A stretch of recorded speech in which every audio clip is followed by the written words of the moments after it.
Hello, this is the My Artifact episode number 476.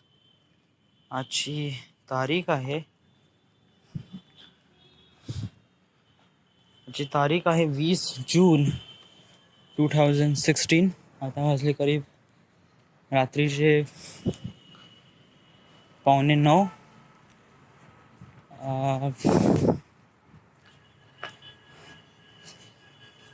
जसं जसं नाही का आपण मोठं होत जातो ना, तसं नाही का आपल्याला कळते, आपल्याला मॅच्युअरिटी कळते. म्हणजे एक प्रकारे मॅच्युअर होणं, दुसऱ्यांची काळजी घेणं तेव्हा कळते. ॲक्च्युली ते होते केव्हा, जेव्हा तुमच्यावर कोणती रिस्पॉन्सिबिलिटी येते आणि ते रिस्पॉन्सिबिलिटी तुम्ही जेव्हा हेट करता, रिस्पॉन्सिबिलिटी जेव्हा तुमच्यासमोर रिस्पॉन्सिबिलिटी येते तेव्हा तुम्हाला मॅच्युरिटी कळते का आपण लोकांसोबत कसं वागावं, स्वतःची प्रगती कशी करावी, स्टफ लाईक दॅट आपल्याला हळूहळू कळत जाते. हे एक चांगली गोष्ट आहे बरं, कारण याच्यातून नाही का एक प्रकारे मॅनर्स कळते, एक प्रकारे जेंटलमॅन होते बंदा. आपल्याला कळते की दुसऱ्या पर्सनसोबत कसं वागावं जेणेकरून त्याच्यामुळे आपली प्रगती होऊ शकते. मॅच्युरिटी हा काही खूप जास्त डिग्री किंवा खूप जास्त अवेबिलिटी असलेली हे नाही. ते हे मॅच्युरिटी म्हणजे एक प्रकारे स्वतः होणारे चेंजेस आहे. जेव्हा आपल्याला नाही का काहीतरी कळ होते ना, का आपल्याला काहीतरी करायला पाहिजे, आता आपल्याला काहीतरी करायला पाहिजे. जसं आता मला फील होऊन राहिलं, आता वडिलांचे 2 वर्ष बाकी आहे रिटायरमेंटला.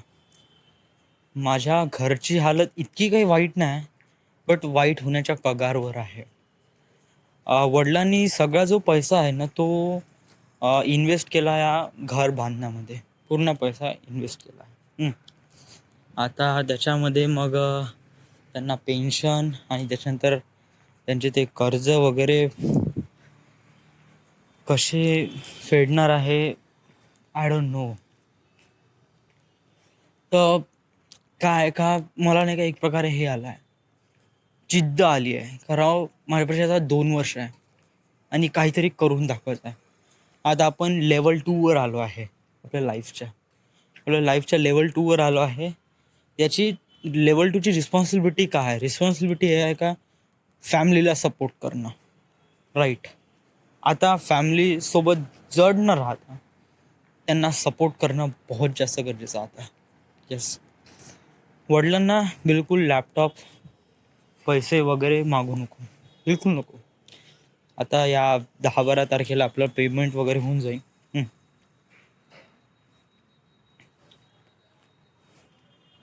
बिलकुल राईट मोमेंटवर पैसा इन्व्हेस्ट कर आणि एक प्रकारे फॅमिलीला सपोर्ट कर. म्हणजे it is a really good things to do something like that, right. कारण मला या नाही का 2 वर्षात वडिलांच्या रिटायरमेंटपर्यंत मला ॲटलिस्ट या 2 वर्षात तरी 2 वर्षात मला किती 10 लाख रुपये कमवायचे आहे. या 2 वर्षात टार्गेट बनव. यस, जोपर्यंत आपण टार्गेट नाही बनवू ना, तोपर्यंत आपण त्या टार्गेटला अचीव नाही करत. टार्गेट बनवणं बहुत गरजेचं आहे, कारण आपल्याला समोर काहीतरी टार्गेट आहे आणि आपल्याला त्याला अचीव करायचं आहे. येस, आता आपण लेवल 2वर आलो आहे. आता आपल्याला जॉब लागली आहे. ओके, ठीक आहे. तुझ्यापाशी आता सगळ्या गोष्टी आहे, तू हँडल आउट करू शकते. बेटर आहे फोकस राहा आणि पैसा कमव आणि आपली डेस्टिनी पण घे. तर पैसा कमवायचा कसा, राईट. तू पैसात कमवून राहिला आहे, 10,000 रुपये पेमेंट आहे, 1 वर्षाची इंटर्नशिप आहे, पुढे वाढणार पण हा पैसा, अजून पुढे वाढन जर मी ग्रॅज्युएशन कंप्लीट केलं होतं. आणि मला ग्रॅज्युएशन कंप्लीट करायचं नाही आहे, लिटरली सांगतो. खरंच माझ्या डोक्यामध्ये नाही एवढी कॅपॅबिलिटी का मी 3 किंवा 4 वर्षात ग्रॅज्युएशन करू शकू. आणि इट टेक्स 3 years आणि माझ्यापाशी 2 वर्ष आहे आणि मी 3 वर्षाची वाट पाहू शकत नाही, जे की 3 वर्षाची पण गॅरंटी नाही माझ्यापाशी. राईट. तर बेटर आहे तू तू तू तू ज्या इथे आलाय, ज्या लेवल टू ज्या फील्डमध्ये आला, त्याला फोकस कर, अटॅच राहा, लिंक कर, स्ट्राईक कर, बस, गेन युअर प्राइस. फॅमिलीला सपोर्ट करणं बहुत जास्त गरजेचं आहे, कारण थोडा बहुत पैसे आले का फर्स्ट ऑफ ऑल जे कर्ज आहे घरचं वगैरे पूर्ण कर्ज नील करायचं आहे. देन त्याच्यानंतर म्हणजे कर्ज नील झालं का मग घरातल्या थोड्या वस्तू चांगल्या करायच्या आहे, वरचं वगैरे चांगलं करायचं आहे. आणि देन म्हणजे काय, जसं हळूहळू नाही का दिवस गेले ना, आपल्याला कळत जाते का काय करायचं आहे, का नाही करायचं आहे, कसं करायचं आहे, कसं नाही करायचं आहे. या गोष्टी समजून घेणं खूप चांगलं आहे आणि वेळेवर समजून घेणं बहुत चांगलं आहे. ज्याप्रमाणे मी विचार करत होतो ना की मुंबईला जाईन, मी स्वतःचं पाहून घेईन, स्वतः बाय ओन, आणि बस. ते याच्यामध्ये नाही का मी फॅमिलीला बहुत जास्त हर्ट केलं असतं, बहुत जास्त, बहुत फिजिकली आणि मेंटली बहुत. आणि या वयात मी माझ्या आईवडिलांना अशा प्रकारचं हर्ट करणं, it is really painful to me. पण मी तो चॉईस ॲक्सेप्ट केला होता की ठीक आहे, आईवडिलांना मी थोडंसं हर्ट करीन, स्वतःला हर्ट करीन, सर्वाईव्ह स्ट्रगल करीन, पण मी माझी डेस्टिनी पकडून ठेवीन. मग युनिव्हर्सनी माझ्यासाठी एक ऑपॉर्च्युनिटी आणली आहे. तू लेवल 2वर जा, स्टेप बाय स्टेप जा, जंप मारण्याचा प्रयत्न नको करू. रॉड खूप वरती आहे, टार्गेट खूप वरती आहे. जंप मारला, खाली पडशील, पायाला लागेल, हर्ट होशील, देन पुन्हा जंप मारण्याचा प्रयत्न करशील. It is definitely not. तुला माहीत आहे तुझी डेस्टिनी बहुत चांगली आहे, बहुत बेटर आहे, आणि या डेस्टिनीवरून अजून खूप काही जण इन्स्पायर होऊ शकते. म्हणून युनिव्हर्सनी मला चॉईस केला आहे का बेटा तू लेवल 2वर जा, जॉब कर नागपूरला, फिल्म स्कूल जॉईन कर आणि देन टार्गेटला हिट कर. बेटर आहे, बहुत बेटर. आपण या वेनी चालून राहिलो, स्मार्ट वे आहे. या मी काय म्हणून राहिलो होतो, मी म्हणत होतो की हां, युनिव्हर्सनी मला या लेवलपर्यंत आणलं आहे, लेवल 2पर्यंत आणलं आहे, कारण त्याला पण माहिती आहे का माझी डेस्टिनी खूप मोठी आहे आणि खूप चांगली आहे. याच्यापासून खूप जण इन्स्पायर होणार आहे. जंप मारशील तर खाली पडशील, पायाला लागल, हर्ट होईल. बेटर आहे स्टेप बाय स्टेप जा, टार्गेटला हिट कर. येस, युनिव्हर्सनी ज्या प्रकारे माझ्यावर विश्वास ठेवला आहे, मला पण त्या विश्वासाचं पेड करायचं आहे. त्या विश्वासाचं पेड करायचं आहे इन ॲक्शन. राईट. मला इथपर्यंत ऑपॉर्च्युनिटी दिली आहे, तर मला तिथपर्यंत जावं लागेल, फिल्म स्कूलपर्यंत जावं लागेल, थोडी बहुत इन्फो काढावं लागेल. खूप जास्त काही काम नाही राहत.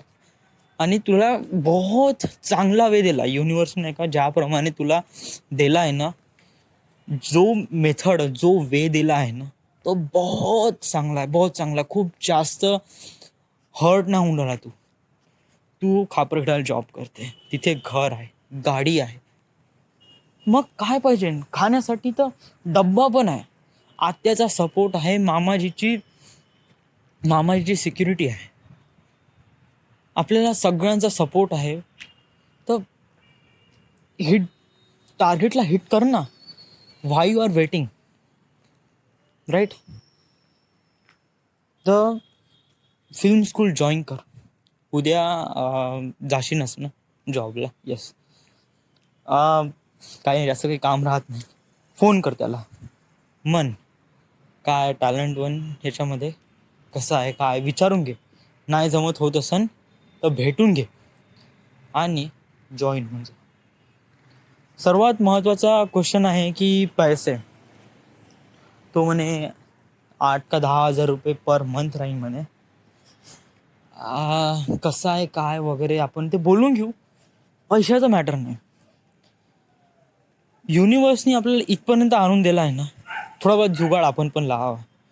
आपण पण त्यांना कन्व्हिन्स करावं मी एवढे देऊ शकत नाही, बट ॲटलिस्ट माझ्यासाठी थोडं कमी करा. आणि मी हार्डली 5,000 रुपये देऊ शकतो, 5 किंवा 6 हजार रुपये माझ्या पेमेंटमध्ये होते यार कन्व्हिन्स. म्हणजे एवढा कोणता मुलगा दिसला तर ते पण थोडे बहुत पैसे सोडून देते. मी देईन ना पैसे, कसे असं काय देईन ना, ऑफकोर्स. या मला नाही का आता आईवडिलांची चिंता बहुत येऊन राहिली, बहुत जास्त. कारण आईवडील माझ्यासाठी जरी आईवडील म्हणजे आईवडील असते, कुठे ना कुठे हे एक प्रकारे गार्ड करतात. जिथे आपण कुठे हर्ट होतो किंवा कुठे आपल्याला लागते म्हणजे लाईफमध्ये कुठे ना कुठे झटके लागते, तेव्हा लहानपणी नाही का हे आई वडील एक प्रकारे रक्षणचं काम करतात. ते हर्ट होऊ देत नाही आपल्या लेकराला, आपल्या बाळाला. पण आता मुलगा जसा मोठा मोठा होत जातो ना, स्वतःच्या पायावर तो पैसे कमवायला लागतो, तरी पण कधी कधी नाही का लाईफमध्ये झटके येते. तर लाईफमध्ये झटके आल्यावर तेव्हा आईवडिलांचं संरक्षण नसते आणि मग ते झटके आपल्याला सहन करावे लागते. तरी आई वडिलांना पण वाईट वाटते का का व्हाय आपण त्यांना काहून नाही वाचू शकलो, आपल्या बाळाला ते हर्ट न होण्यापेक्षा का नाही वाचू शकलो. त्यांची ना काही रिस्पॉन्सिबिलिटी असते. ते पण त्यांच्या एंड ऑफ दी ब्रीथपर्यंत, म्हणजे श्वासाच्या शेवटला श्वासापर्यंत ते मानतात की तो आपला मुलगा आहे आणि त्याचं रक्षण करणं हे आपलं काम आहे. आईवडिलांसाठी त्यांचा मुलगा नेहमी छोटाच राहतो, जरी तो किती मोठा झाला तरी. तर मुलांची पण काही रिस्पॉन्सिबिलिटी असते का त्यांना काहीतरी कम्फर्ट द्यावं. माझ्या आईवडिलांनी म्हणजे काहून असं होऊन राहिलं, मी एवढा सेंटी काहून होऊन राहिलो आईवडिलांसोबत. माझे आईवडील जसे आहे तसे आहे. Something is bad, something good. काही चांगल्या गोष्टी आहे, काही वाईट गोष्टी आहे. कोणाचे आईवडील इतके काही चांगले, कोणाचे इतके काही वाईट वगैरे नसतातच. पण कोणी जर आपल्या आईवडिलांना शिवा देत असेल किंवा काही बोलत असेल तर आपल्याला नाही का राग येते, पण आपण काही ॲक्शन देऊ शकत नाही. कारण जो पर्सन राहते तो समटाईम्स रिलेटिव्ह किंवा समटाईम्स मोर दॅन दॅट असते. आता मामाजी किंवा आत्यांनी असं म्हणलं का तुझ्या आईमुळेच असं झालं आहे, वडिलांची हे झाली आहे, तर मला हर्ट झालं. ठीक आहे, गलती होते, माणसापासून गलती होते, कोणापासून गलती होते, बट कोणी माझ्या आईला किंवा वडिलांना असं काही बोललं ना, मला खूप राग येते, खूप राग येते. पण मी बोलू शकत नाही, कारण ते माझे मामाजी आहेत. त्यांनी मला जॉब लावून दिली, त्यांनी मला नागपूरमध्ये राहण्याची खाण्याची सोय करून दिली. तर थोडं बहुत मी इग्नोर करण्याचा प्रयत्न करतो. त्यांच्या बोलण्याने होणार काय, मला राग येणार आहे. इनफ, राग गिटकून घे. काही खूप जास्त आतमध्ये जायची गरज नाही, राग गिटकून घे. आलाच तर पूर्ण आर्टिफॅक्ट एपिसोडमध्ये रेकॉर्ड करून घे, पूर्ण पूर्ण ओकून दे. वेल, कसेही असो राव, मला नाही का माझ्या आईवडिलांसोबत कोणी असं म्हणलं ना, मला बहुत राग येते. खरंच लिटरली सांगतो, बहुत राग येते. आणि राग येणं स्वाभाविक गोष्ट आहे. हां, ज्याप्रमाणे मी डिसाईड केलं होतं की नागपूरला वापस यायचं, तर नागपूरला वापस आलो आहे. उद्यापासून जॉईनिंग व्हायची आहे, म्हणजे होणार आहे. आजची सुट्टी घेतली होती, उद्यापासून जॉईनिंग व्हायचं आहे. जमलंच 2-3 दिवसात खापरखेड्यामध्ये आपण राहण्याचा बंदोबस्त करू. कारण जोपर्यंत आपण खापरखेड्याला जात नाही तोपर्यंत आपल्याला फ्रीडम भेटणार नाही. आणि जोपर्यंत आपल्याला फ्रीडम भेटणार नाही तोपर्यंत आपण आपल्या एक्स्ट्रा करिक्युलर ॲक्टिव्हिटी म्हणजे as a film school join करू शकणार नाही. कारण मी मामाजीला काय सांगेन का मी कुठे चाललो, राईट? मी एवढ्या संध्याकाळी इकडे तिकडे फिरून राहिलो, कुठे चाललो आहे? बेटर आहे हे राहा, पकडून राहा आणि खापर खेळायचा, म्हणजे एक प्रकारे काइंड ऑफ फ्रीडम भेटते की त्याला कसं काय करायचं, कसं काय मॅनेज करायचं, stuff like that. So it is it. आज खूप बोलूशा वाटते बरं. आज काही टॉपिक वगैरे काही येऊन नाही राहिला वगैरे. तर आज आपण आपल्या डेस्टिनीबद्दल बोलू. या मी आर्टिफॅक्ट एपिसोडमध्ये बायनरी कोडचा नाही का खूप कमी उल्लेख करतो ना. म्हणजे मी ॲक्च्युअली नाही का जेव्हा आपण गाणे ऐकतो ना तेव्हा खूप जास्त रिअलाईज करतो बायनरी कोडबद्दल, त्याच्या सीनबद्दल, त्याला कशा काय डिझाईन करायचे आहे, कशा काय कन्स्ट्रक्ट करायचं आहे. एव्हरी टाईम मी त्याला डिझाईन करत राहतो हळूहळू हळूहळू, step by step, one more than one more than one that more one that more. पण मी कधी त्याला आर्टिफॅक्ट एपिसोडमध्ये रेकॉर्ड करत नाही, जे की इम्पॉर्टंट गोष्ट आहे. जर आपण आर्टिफॅक्ट एपिसोडमध्ये त्याला रेकॉर्ड करू शकणार नाही तर मग व्हॉट डज इट मॅटर. तर मी आजपासून डिसाईड केलं का जे पण आर्टिफॅक्ट एपिसोड बायनरी कोडबद्दल डिसिजन होईल मी त्याला रेकॉर्ड केलं जाईल. बट प्रॉब्लेम एक आहे का ह्याचे जे बायनरी कोडबद्दल जी हे आहे, फिलिंग्स आहे या बायनरी कोडबद्दल जे कन्सेप्ट्स आहे जे की मला क्लिअर होते जेव्हा मी गाणे ऐकतो, तेव्हा मी आर्टिफॅक्ट एपिसोड रेकॉर्ड करत नाही. कारण आर्टिफॅक्ट एपिसोड रेकॉर्ड करण्यासाठी some stuff will be needed. Privacy सर्वात महत्त्वाची गोष्ट आहे, प्रायव्हसी. मी आता ज्याप्रमाणे बोलून राहिलो आहे म्हणजे इथे कोणीच नाही, त्यामुळे या टेरेसवर कोणीच नाही. आता मोबाईल समोर आहे आणि मी बोलून राहिलो आहे. It awkwardly some weird stuff when we doing in some some some popular, some people who are present in some place, so I can do it. But हे काय आहे का मी विसरू शकणार नाही बायनरी कोड. कारण जरी मी याला आर्टिफॅक्ट एपिसोडमध्ये रेकॉर्ड करत नाही, कुठे नाही याचा बॅकअप नाही आहे, पण जर डोक्यामध्ये नाही का, माझ्या डोक्यामध्ये बहुत जास्त आणि बहुत मोठा बॅकअप आहे. कारण मी एव्हरी टाईम त्याला डिझाईन करत राहतो, एव्हरी टाईम, प्रत्येक दिवशी, प्रत्येक मोमेंटमध्ये जेव्हा आपण कानात हेडफोन टाकतो मी त्याच्याबद्दल विचार करत राहतो, त्याच्याचबद्दल मी डिझाईन करत राहतो, त्यालाच फोकस करून इकडे तिकडे हे करण्यात प्रयत्न राहतो. त्यामुळे ना एक गोष्ट आपण दिवसातून 5-10 वेळा करतो, विचार कर त्याला त्याला त्याला त्याच्या बॅकअपची काच गरज आहे. म्हणजे गरज काय, बट आहे बॅकअपची गरज काय असते हे त्या शब्दावरूनच कळते. म्हणजे जेव्हा पण काय की मी आतापासूनच समजा डिझाईन करून ठेवलं, म्हणजे ॲक्च्युली नाही का फायनल कोड ऑलरेडी बहुत डिझाईन झाले आहे डोक्यामध्ये, बहुत डिझाईन झाले आहे. त्याला कशा प्रकारे करायचं, काय करायचं, बस छोट्या छोट्या मायनर गोष्टी आहे त्या डिझाईन करण्यासाठी नाही का मला एक प्रकारे मीटिंग पाहिजे, एक प्रकारे असे लोक पाहिजे जे मला साथ देण्या बायनरी कोड बनवण्यासाठी. आणि ते तेव्हा पॉसिबल होईल जेव्हा मी डेस्टिनीच्या बहुत क्लोज राहीन, डेस्टिनीच्या बहुत जास्त क्लोज राहीन. तेव्हा मला अशा प्रकारचे माइंड भेटेल ज्यांच्यासोबत मी अशा प्रकारच्या गोष्टी डिस्कस करीन आणि त्याच्यावरून जे सोल्युशन भेटेल जे वन ऑफ दी अमेझिंग राहीन, जे मला पटेल, त्यांना पटेल आणि बाकी सगळ्यांना पटेल आणि फिल्ममध्ये त्याचा एक बहुत चांगला लुक देईन. सो या इज दॅट. तर जर मी म्हणतो आता तुला 6 वर्ष लागले डिप्लोमा काढण्यासाठी, तर तुला तुझ्या डेस्टिनीला कॅचअप करण्यासाठी तुला किती वेळ लागेल?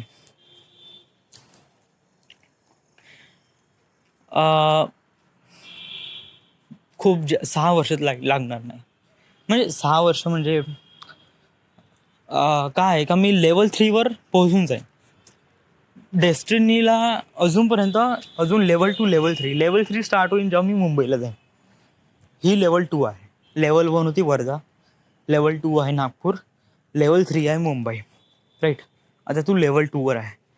लेवल 2चं टार्गेट आहे तुझ्या बँक अकाउंटमध्ये हार्डली 10-12 लाख रुपये असले पाहिजे. बेटर. अनदर थिंग, लेवल 2चा एंड आहे, लेवल 2चा टार्गेट आहे का तुला फिल्म स्कूलमध्ये चांगली महारत झाली पाहिजे, तुला बहुत सारे काम भेटलं पाहिजे, इकडले तिकडले, इकडले, director of photography, acting, direction, प्रत्येक फील्डमध्ये मी एक चॅम्पियन असलो पाहिजे, हा लेवल 2चा हे आहे. आणि मला एक अपॉर्च्युनिटी भेटली पाहिजे. सांगू, युनिवर्स काही ना काही मॅजिक करते माझ्यासोबत आणि ते मला लेवल 3पर्यंत पोहोचलेस. आणि ज्याप्रमाणे इतक्या भयानक वे थ्रू मला लेवल 2वर आणलं, जे की मी कधी कन्सिडर पण नाही केलं होतं. मी केव्हापासून आर्टिफॅक्ट एपिसोड बनवून आलं सांग? 11 फरवरी 2015, 15पासून. आणि तेव्हापासून मी डेस्टिनीबद्दल रटून राहिलो आणि तेव्हा असा प्लॅन होता माझा, मुंबईला जाईन, जम्प मारीन. ऐकून घे, आर्टिफॅक्ट एपिसोड रेकॉर्डमध्ये मी पूर्ण सांगितलं आहे. मी एव्हरी टाईम हेच म्हणलं आहे का मी मुंबईला जाईन आणि जम्प करीन. आणि हार्डली 1 किंवा 1.5 महिना अगोदर मला कळलं आहे का मला अशा प्रकारे जायचं आहे. तर विचार करणं, युनिवर्सनी कशा प्रकारे मॅजिक केली आहे, जे की मी लेवल 2वर आलो आहे. आणि लेवल 2 पासून लेवल 3 जाण्यासाठी नाही का बहुत जास्त मॅजिकची गरज लागणार नाही, कारण आपण त्याच फील्डमध्ये आहे आणि त्याच फील्डमधून आपल्याला एक नवीन अपॉर्च्युनिटी भेटणार आहे मुंबईमध्ये. यस, तर मुंबई स्टार्ट होईल लेवल 3ची एंड राहीन बायनरी कोड. यस, लेवल 3ची एंड राहीन बायनरी कोड.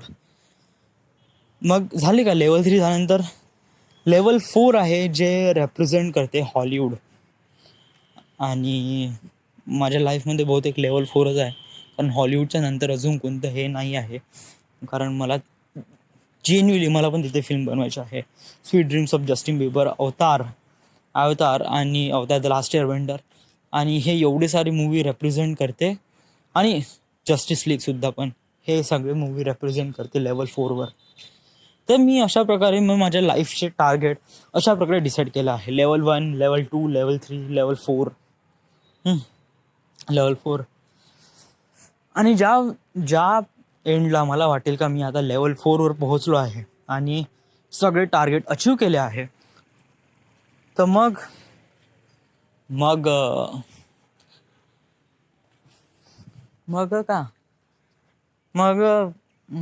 काहीच नाही. म्हणजे ॲक्च्युली नाही का, तो टाईम स्पॅन आहे ना, तो खूप मोठा आहे. जो लेवल 2 छोटा आहे. लेवल 1 1 वर्षाचा, लेवल 2 हार्डली 2 किंवा 3 वर्षाचा राहीन. लेवल 3 मोठा राहीन, बहुत मोठा. म्हणजे बहुत मोठा नाही, म्हणजे त्याचा पण हार्डली 2 किंवा 3 वर्ष किंवा 4 वर्ष कन्सिडर करून घे बायनरी कोडपर्यंत पोहोचण्यासाठी. कारण लेवल 2च्या एंडमध्ये आपण त्या फील्डमध्ये, त्या इंडस्ट्रीमध्ये इन्सर्ट झालो आहे. आता लेवल 3च्या एंडपर्यंत आपण बायनरी कोड बनवून क्लिअर करून आहे आणि one of the greatest movie in the वर्ल्डच्या नावाने आपण लेवल 3चा एंड मारू. लेवल 4 रेप्रेझेंट करते हॉलिवूड. कारण ज्या प्रकारे मी फिल्म बनवली आहे, binary code one of the greatest film in the world, तर त्यामुळे मला एक अपॉर्च्युनिटी भेटेल हॉलिवूडमध्ये फिल्म बनवण्याची. आणि तिथे मला बनवायचं आहे sweet dreams of Justin Bieber, अवतार द लास्ट एअरबेंडर, जस्टिस लीग, बहुत सारे फिल्म बनवायचे, बहुत सारे. आणि आपण का हळूहळू नाही का त्या फील्डमध्ये गेलो ना, त्यामुळे नाही का हळूहळू नाही का आपल्याला नाही का तो हे पाथ कसा क्लिअर दिसत जातो. आणि मग मी असं का म्हणतो का universe, Y universe, who is universe and what is universe. Universe म्हणजे ब्रह्मांड. ब्रह्मांड म्हणजे एक प्रकारे प्लेस आहे. हा प्लेस तुझी कशा प्रकारे मदत करू शकतो, राईट. आपल्या आता इंडियन रिलिजनमध्ये बहुत सारे गॉड आहे, बहुत सारे 33 करोड देव आहे. 33 करोड माहीत नाही मी कोणी जातीच आहे, बहुत सारे. बट मला कोणीतरी सांगितलं का आपण आपल्या डेस्टिनीवर फोकस राहिलो ना, तर आपल्याला टार्गेट भेटतेच. जिद्द असायला पाहिजे, प्रत्येक गोष्टीची जिद्द, ताकद, कॉन्फिडन्स, सहन करण्याची ताकद. प्रत्येक गोष्ट हळूहळू लर्न होते. आणि focus, never give up. Yes, खूप साऱ्या गोष्टी नाही का आपल्याला कळते का आपल्याला फिक्स राहायचं आहे. म्हणजे काय, आणि त्या फिक्स राहण्यासाठी एखादी रिझन शोधावं लागते. मी शोधला आहे, ते त्या रिझनचं नाव आहे आर्टिफॅक्ट एपिसोड. या आर्टिफॅक्ट एपिसोड ज्याप्रमाणे मी एलॉबरेट करतो, म्हणजे मी स्वतःला सांगतो का मला काय करायचं आहे. ज्याप्रमाणे मी टार्गेट बनवले आहे, लेवल 1, लेवल 2, लेवल 3, लेवल 4, ज्याप्रमाणे मी माझे लाईफचे टार्गेट ठरवले आहे, त्याचप्रमाणे मी युनिवर्सला पण सांगून राहिलो आहे का मला या प्रकारे, या वेने, या प्रकारे माझी डेस्टिनी क्रॅकआउट करायची आहे. आता ते युनिवर्स आहे कोण, या ॲक्च्युली ते युनिवर्स आहे कोण मला पण नाही माहीत. मी एक डॉक्युमेंटरी बघितली, कोणती आहे ते, द थिंग्स आहे,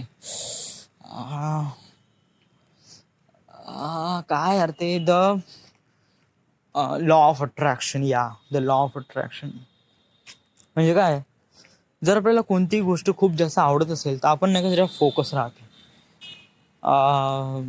मला नाही का, फोकस राहतो. यस, मोबाईलवर माझा खूप जास्त होतं. मोबाईलसोबत नाही का हा फंडा नेहमी लागू होते बहुत जास्त.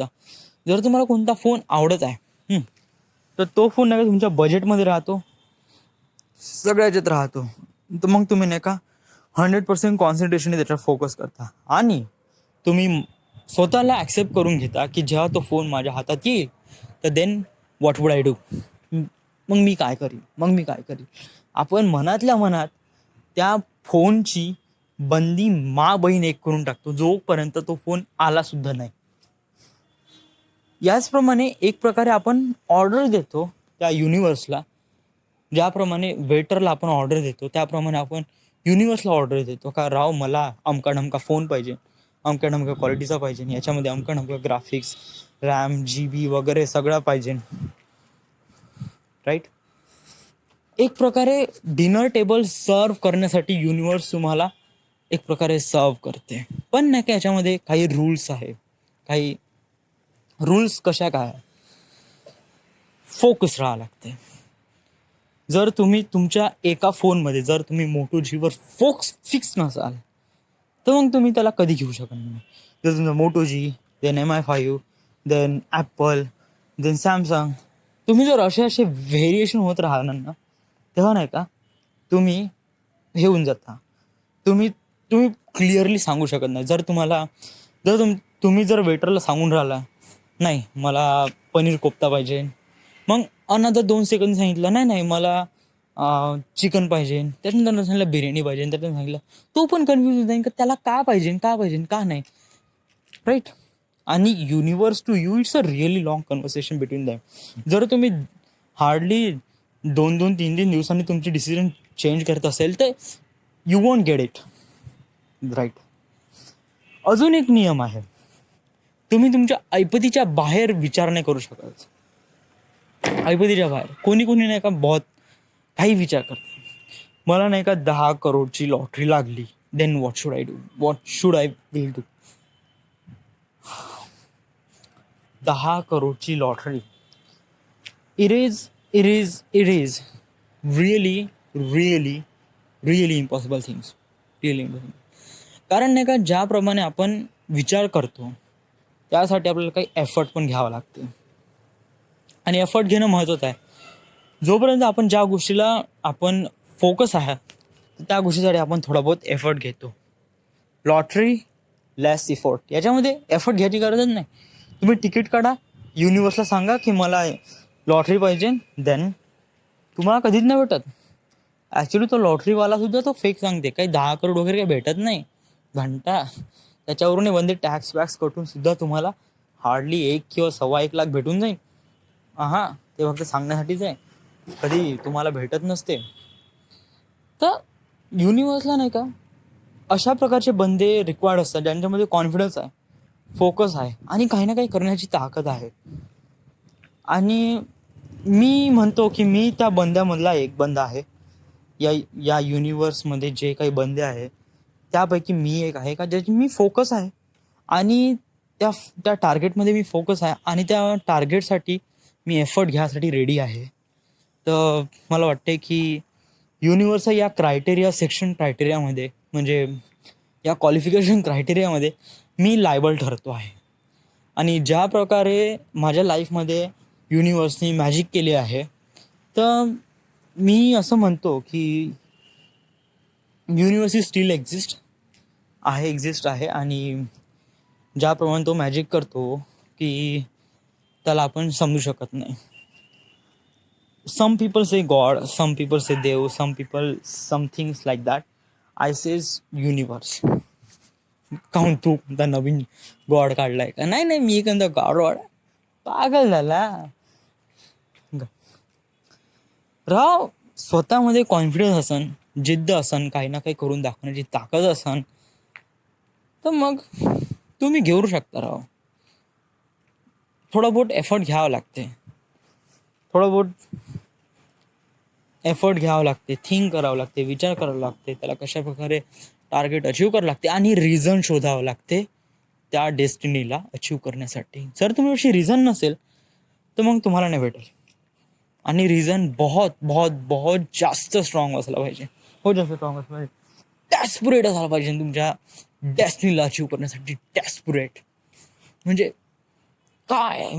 व्हाय तुम्हाला रिझन शोधायचं आहे की तुम्ही या अर्थ ॲटमॉस्फिअरवर व्हाय यू आर हिअर. जर तुम्ही इथे आहात, 20 वर्षाचे जॉब करत आहात, happy life, happy wife, happy children, then you are be really happy person man. तुम्ही खूप चांगले पर्सन आहात, बहुत चांगले.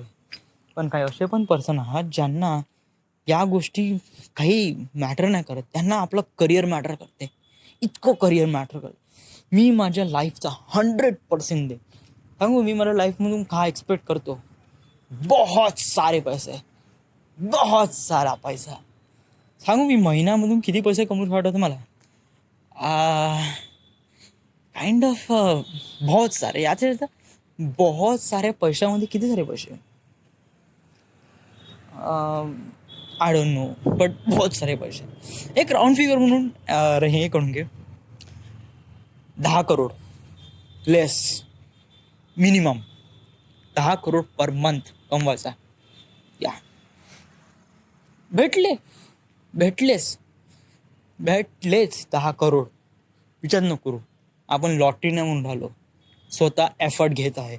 आणि ज्या गोष्टीवर आपण एफर्ट घेत आहे तिथली इंडस्ट्रीसाठी 10 करोड रुपये ते जस्ट लाईक 10,000 रुपये. It doesn't matter like that way. कारण आपण ज्याप्रमाणे आपण डिसिजन घेतो आणि ज्याप्रमाणे आपण त्या डिसिजनसोबत काही स्वतःला ॲक्सेप्ट करतो की आपल्याला अशा प्रकारचं भेटलं पाहिजे, अशा प्रकारची डेस्टिनीसोबत अशा प्रकारची अवेबिलिटी भेटली पाहिजे, तर ऑफकोर्स भेटते. राव, लाईफमधून ॲक्सेप्ट करणं बहुत जास्त गरजेचं आहे. मी ॲक्सेप्ट करतो की मी बहुत सारा पैसा कमवायचा आहे, पण त्या पैशासोबत फक्त पैसा नाही, ते काम करण्यासाठी लगन, ताकद, बिझिनेस. मी पागल झालो पाहिजे.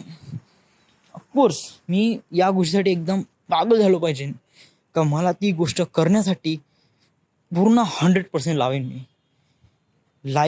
माझ्या लाईफमध्ये वाईफ, चिल्ड्रन, किड्स इम्पॉर्टंट नाही आहे मला माझ्या लाईफमध्ये. लिटरली सांगतो. म्हणजे कधी कधी फिलिंग्स येते का मला वाटते की या मुलीसोबत माझं रिलेशनशिप चांगलं असलं पाहिजे. Sometimes, but really less times. But more times मी याच्याचबद्दल थिंक करत राहतो की मी बिझी कसला पाहिजे माझे. म्हणजे काहून असतं मी युनिवर्सला काहून एवढी अशी बेकार जिंदगी मागून राहिली ज्यात बहुत सारा पैसा आहे आणि बहुत सारा बिझनेस पाहिजे? वाय? आणि सर्वात महत्त्वाची गोष्ट आहे, सर्वात व्हॅल्युएबल थिंग्स आहे लाईफमध्ये, हेल्थ. तू हेल्थ काहून नाही मागत आहे? मी हेल्दी आहे. मी दारू पित नाही, खर्रा खात नाही, सिगरेट पित नाही. नायदर डू विल फ्युचरमध्ये सुद्धा पण अशा प्रकारच्या गोष्टी करू शकत नाही मी. हा माझ्यावर विश्वास आहे. ठीक आहे, हेल्थमध्ये ओके. अनदर थिंग, माझ्या ह्याच्यात WBC बहुत जास्त आहे, रोगप्रतिकारक शक्ती. त्यामुळे मी बहुत चांगल्याने सस्टेन करू शकतो मोठ्यातले मोठे virus, bacteria, stuff like that. Okay, ठीक आहे. थोडी बहुत येऊ शकते इलनेस, अंगात ताप वगैरे, बट मी स्वतःला सांभाळू शकतो, स्वतःला रिकवर करू शकतो. आणि माझ्यामध्ये जगण्याची ताकद आहे. कारण जेव्हा मी बिमार होतो ना तेव्हा मी स्वतःला हेच म्हणतो मी बिमार नाही आहे, मी बिमार नाही आहे. ॲक्च्युली मी स्वतःला सांगतो, कारण ज्या माझ्या बॉडीमध्ये जे काही सिस्टीम आहे ते माझ्या कंट्रोलमध्ये आहे. आणि मी म्हणतो माझ्याप्रमाणे वाग, बेग यू टू मी. तर माझ्यासमोरच माझ्या बॉडीमधले जे अवयव आहे ते माझ्याबरोबरच वागले पाहिजे. तर हेल्थमध्ये मला काय असं मॅटर नाही आहे का मी खूप जास्त अनहेल्दी आहे वगैरे वगैरे. I can do this. Another thing, लाईफमध्ये एक पार्टनर खूप जास्त गरजेचं आहे. Why you don't need a partner? Of course मी असं केव्हा म्हणलं राव मला पार्टनरची गरज नाही, पण असं म्हणतो ज्याप्रमाणे मला एवढ्या जास्त प्रमाणात त्यांची गरज नाही. एवढ्या जास्त प्रमाणात ज्याप्रमाणे मुलं विचार करतात की राव मला 20,000 रुपये 40,000 रुपये पेमेंट भेटलं पाहिजे, एक चांगली वाईफ भेटली पाहिजे, तिच्यासोबत स्पेंड केलेले मोमेंट, तिच्यासोबत केलेले बहुत सारे क्षण आणि मित्र भेटले पाहिजे जे की लाईफमध्ये मोमेंट बहुत चांगले बनवतात. And then it will be really good, really nice. ना 30-40पर्यंत मस्त एकदम अमेझिंग वाटते. नंतर मग त्याच्यानंतर सब बोरियत वाटते. काय? कारण तीच काय मुलगी ज्याच्यासोबत तुम्हाला लाईक करता, ज्याच्यासोबत तुम्ही लाईक करता आणि तीच तुमच्यासोबत मॅरेज झाली, then in the end of life ती तुमच्यासोबत राहणार. जॉब पण तीच आहे, पोट्टे पण तेच आहे, काही व्हेरिएशन नाही. मी चाललो आहे, पैसे कमवत आहे आणि घरी येत आहे, डाळ भाजी खात आहे आणि झालं, झोपत आहे. मी काय करतो, मी रोज तांगडा कबाब खाईन, 10 मुलीसोबत झोपीन. अरे मेरे बाप, लाईफमध्ये इतक्या साऱ्या मोमेंट करीन ना, इतके सारे, कारण मी स्वतःला हॅपी ठेवीन. आणि मला ज्याप्रमाणे माझ्या कामात मी जेवढ्याप्रमाणे हॅपीनेस राहतो, तर मला नाही वाटत का मला अदर कोणत्या गोष्टीची गरज लागेल. आणि 10 मुलीसोबत झोपणं, ओ सॉरी, मला हे थोडं जास्तच झालं म्हणा. 10 मुलीसोबत झोपणं वगैरे, स्पेशली थिंग्स म्हणजे इतकं काही जास्त दूर वगैरे जात नाही, कारण मी एवढा लफडेबाज आणि एवढा रंडीबाज नाही आहे का 10 मुली pin. Of course not. It just हा फक्त म्हणण्याचा पॉईंट आहे, म्हणजे कसं आहे वगैरे. बट मी स्वतःला लकी समजतो का माझ्यापाशी एंटरटेनसाठी नाही का मी स्वतःला एंटरटेन करू शकतो, स्वतःला हे करू शकतो. ओके ठीक आहे. बस लाईफमध्ये काय पाहिजे, लाईफमध्ये एखादी टार्गेट पाहिजे. मी लेवल 4पर्यंत माझ्यासमोर टार्गेट राहणार, लेवल 4पर्यंत. आणि लेवल 4पर्यंत माझी एज होऊन जाईन हार्डली 45पर्यंत होऊन जाईन. 45 होऊन जाईन माझी एज. म्हणजे आता मी किती 23चा आहे, 24 म्हणजे 48 म्हणजे पुन्हा 24 वर्ष. पुन्हा 24 वर्षात मी लेवल 4पर्यंत तर पोहोचून जाईनच, कारण 24 वर्षात पुढल्या फ्युचरमध्ये 24 वर्षात लेवल 4पर्यंत पोहोचून जाईन. लेवल 4 नंतर मला काय करायचं आहे हे नाही माहीत. आणि लेवल 4 स्पॅन बहुत मोठा आहे राव. त्याच्यामध्ये नाही का मला फक्त हेच नाही बनवायचं आहे, बायनरी कोड. अवतार लास्ट एअरबेंडर म्हणण्यासाठी खूप छोटा आहे, बट याची सिरीज बहुत मोठी आहे. हार्डली 8 मूवी ते कॅल्क्युलेट करायला लागेल, आणि 8 मूवीचं कॉन्ट्रीब्युशन म्हणजे इट टेक्स 8 इयर तक, समजूनच जा 8 वर्ष. आणि त्याच्यानंतर जस्टिस लीग, आणि त्याच्यानंतर बहुत सारे फिल्म, आणि त्याच्यानंतर येणारे ऑफर्स जे की life surprise me every day. It will be happen when we are doing this. तर तो लेवल 4 बहुत मोठा आहे. आणि मग मला जेव्हा वाटलं का आता मी सॅटिस्फाय झालो आहे, युनिवर्सने ज्या प्रकारे मला डिरेक्शन दाखवले आणि ज्या प्रकारे मी त्या डिरेक्शनवर मेहनत केली आहे आणि त्या सगळ्या गोष्टी मी टार्गेट अचीव केला आहे, तर मी एक असा पर्सन बनून जाईन जो की सॅटिस्फाय होऊन जाईन राव मी. या in the age of above 50 या अबव 50-60, या मी एक सॅटिस्फाय पर्सन होऊन जाईन. मला सगळ्या गोष्टी भेटल्या, 1 2 3 4 5 6 11 वर्ल्ड टू 1, ज्या मुलीसोबत लाईक करतो. या आणि मुलीबद्दल काही मॅटर नाही, कारण मी ज्या मुलीसोबत लाईक करतो, कारण मी नागपूरमध्ये बहुत साऱ्या मुली पाहतो, बहुत साऱ्या गॉर्जस मुली असतात राव, इतक्या असं डोकं कसं भन्नावून टाकते.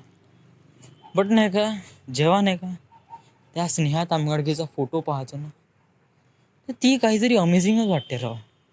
म्हणजे तिच्या फोटोमध्येच नाही का त्या सगळ्या मुली एकदम फिक्या पडून जातात.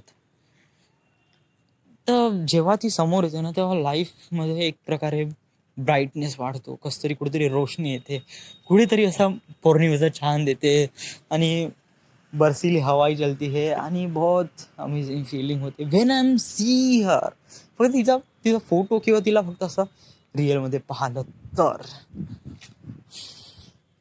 जर ती मला एकदम क्लोज राहील तेव्हा पहा ना, तर कशी फिलिंग्स. तर यालाच म्हणतात नाही सॅटिस्फॅक्शन राव. लाईफचे नॉर्मल पर्सन जे सॅटिस्फॅक्शन अशाच प्रकारे करतात राव. म्हणजे मी काय म्हणजे पूर्ण 40-50 वर्ष पूर्ण करिअरमध्येच नाही घालवीन, थोडे बहुत तर मी म्हणजे लाईफमध्ये काही ना काही करीन ना, शादी करीन